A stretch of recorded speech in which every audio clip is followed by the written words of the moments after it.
اے اسلام کی مقدس شہزادیوں، اپنے بڑے بالوں کی نمائش کے لیے تم اس قدر سرگردہ نظر آتی ہو، اس قدر کو اللہ اکبر کوشا نظر آتی ہو۔ یہ تمہارے بال تمہاری قبر میں جھڑ جائیں گے، یہ تمہاری آنکھیں اسے قبر کے بچھو کھائیں گے، حشرات الارض اسے کھائیں گے۔ اور اللہ کے رسول تو یہاں تک فرماتے ہیں آج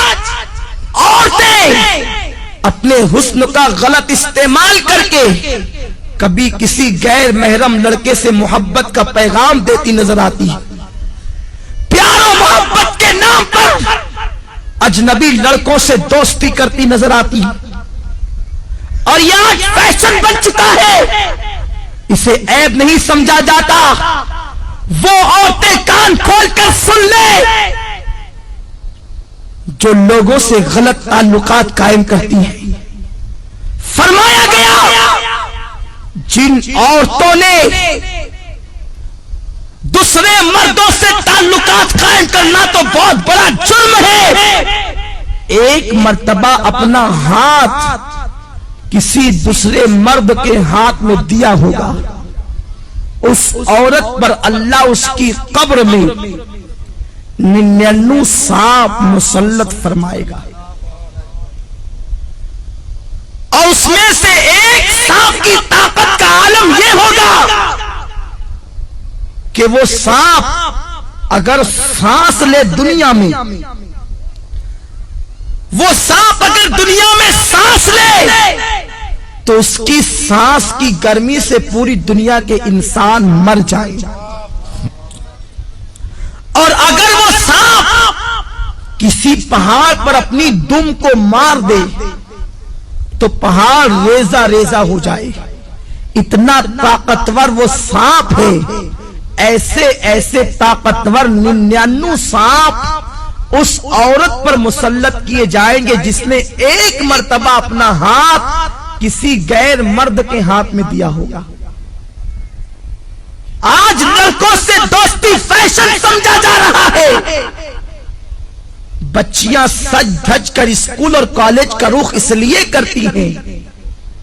اللہ ماشاءاللہ سب کی بات نہیں کرتا کہ لڑکے انہیں دیکھیں ان کی طرف متوجہ ہوں۔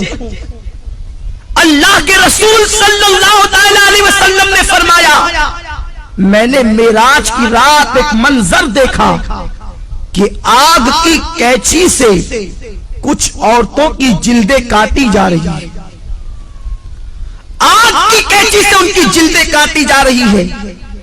جو خواتین آپریشن کو جانتی ہے اور جن کا آپریشن کسی مقام پر یہ کہاں ہوا ہے یا انہوں نے آپریشن کی داستان کو سنا ہوگا تو انہیں معلوم ہوگا کہ جب کسی کی جلد ڈاکٹر کاٹتا ہے تو پہلے اسے بے ہوش کرتا ہے، پھر بڑی نزاکت کے ساتھ ہلکے ہلکے انداز سے کاٹتا ہے،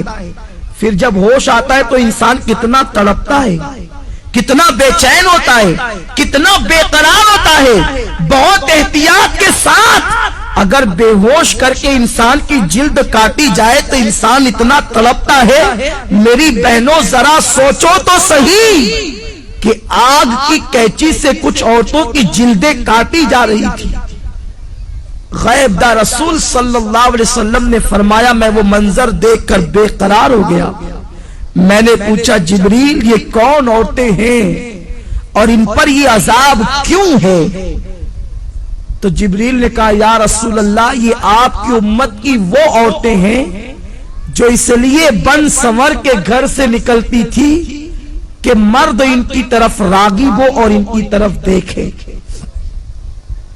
اس لیے انہیں اس عذاب میں مبتلا کیا گیا۔ اے اسلام کی مقدس شہزادیوں، تم مغربی تہذیب اور فیشن پر عمل کرنے کے بعد بہت زیادہ کامیاب نہیں ہو سکتی، بہت زیادہ کامران نہیں ہو سکتی۔ اور سنو یہ دنیا ایسی بدترین جگہ ہے، یہ دنیا ایسا بدترین مقام ہے، یہاں کوئی کسی کا نہیں۔ جب تک تمہاری جوانی تمہارے پاس ہے ہر آنے والا تمہارے قریب آنے کی سوچے گا، تمہارے حسن کو پھول کی طرح جو حسن اللہ نے عطا کیا ہے اس کو مل دینے کے بعد وہ ایسا غائب ہوگا کہ پھر تمہیں کہیں نظر نہیں آئے گا۔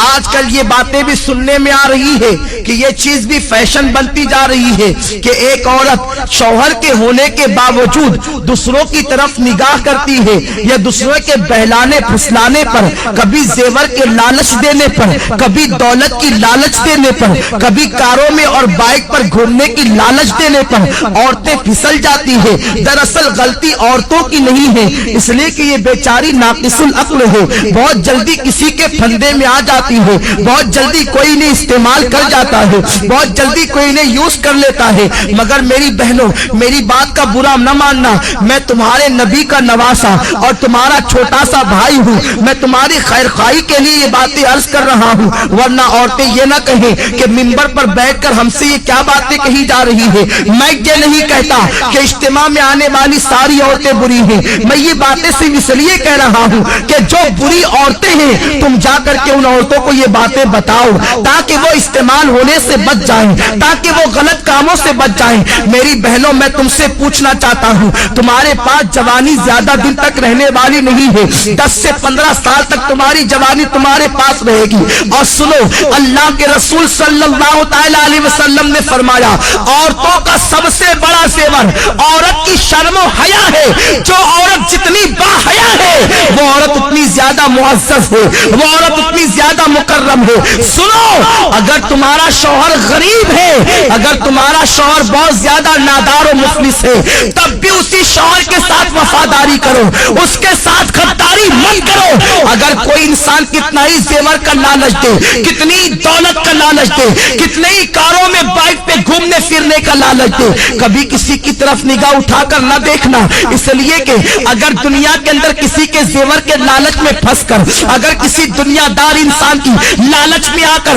تم اپنی آبرو کا سودا کر بیٹھو گی، تم اپنی عزت کا سودا کر بیٹھو گی، سب کچھ چلا جائے گا، دنیا میں عزت بھی چلی جائے گی اور آخرت میں تم جہنم کا ایندھن بنو گی۔ اور اگر تم نے اپنی عزت کو سنبھال کر رکھا، اپنی حیا کو سنبھال کر رکھا اور غریب شوہر کے ساتھ تم نے وفاداری کے ساتھ اپنے شوہر کے ساتھ وفاداری کی، تو نبی کا فرمان سنو، میرے آقا فرماتے ہیں، جو عورت اپنے غریب شوہر کے ساتھ وفاداری کے ساتھ رہتی ہے، اپنی آبرو کا سودا نہیں کرتی، ایسی عورت کو اللہ میری بیٹی فاطمہ کے ساتھ بغیر حساب و کتاب جنت میں داخل فرمائے گا۔ اب اگر تم بغیر حساب و کتاب جنت میں داخل ہونا چاہتی ہو سیدہ فاطمہ کے ساتھ، تو اپنی آبرو کا سودا نہ کرنا، کسی کے لالچ دینے میں نہ آنا۔ یہ زیور کیا حیثیت رکھتے ہیں، زیوروں کی کیا حیثیت ہے، سونے چاندی کی کیا حیثیت ہے،